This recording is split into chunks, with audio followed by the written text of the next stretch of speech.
سلطان محمد فاتح، جنہیں محمد الثانی بھی کہا جاتا ہے، 30 مارچ 1432 کو ایدرنا، ترکی میں پیدا ہوئے۔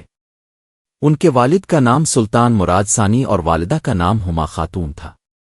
محمد چھوٹی عمر ہی سے ذہین، علم دوست اور غیر معمولی صلاحیتوں کے مالک تھے۔ ان کے اساتذہ نے ان کی دینی اور دنیاوی تعلیم پر خاص توجہ دی۔ قرآن، حدیث، فقہ اور فلسفہ کے ساتھ ساتھ ریاضی، سائنس، تاریخ، جغرافیہ، فن، جنگ اور 7 زبانوں پر مہارت حاصل کی۔ ان کے استاد شیخ شمس الدین نے محمد کو نہ صرف تعلیم دی بلکہ ان کے اندر ایک عظیم اسلامی سپہ سالار کا جذبہ بھی پیدا کیا۔ انہوں نے محمد کے دل میں یہ یقین پیدا کیا کہ ایک دن وہی قسطنطنیہ فتح کریں گے جس کے بارے میں حضور اکرم نے پیشگوئی فرمائی تھی۔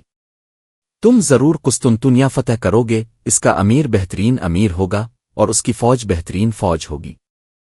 1444 میں صرف 12 سال کی عمر میں محمد کو سلطنت کی ذمہ داری سونپی گئی، مگر چونکہ وہ کم عمر تھے اس لیے کچھ عرصے بعد ان کے والد سلطان مراد ثانی دوبارہ تخت پر بیٹھ گئے۔ تاہم 1451 میں مراد ثانی کے انتقال کے بعد محمد ثانی نے باقاعدہ طور پر عثمانی سلطنت کی قیادت سنبھالی۔ اس وقت ان کی عمر صرف 19 سال تھی، مگر ان کا حوصلہ، علم اور عزم بے مثال تھا۔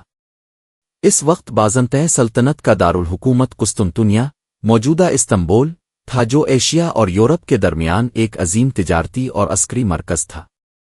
عثمانیوں نے اس شہر کے گرد اپنی سلطنت کو مضبوط کر لیا تھا، مگر شہر بازنطینیوں کے قبضے میں تھا۔ محمد فاتح کے ذہن میں بچپن سے یہی خواب تھا کہ وہ قسطنطنیہ کو فتح کریں اور حضور کی پیشگوئی کو سچ ثابت کریں۔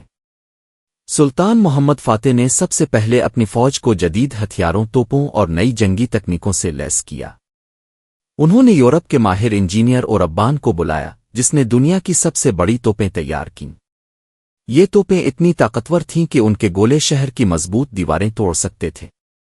محمد فاتح نے ایک نیا قلعہ رملی حصار بھی تعمیر کروایا تاکہ قسطنطنیہ کی سپلائی لائنز کاٹ دی جائیں۔ یہ قلعہ آج بھی استنبول میں موجود ہے اور فتح قسطنطنیہ کی عظمت کی یاد دلاتا ہے۔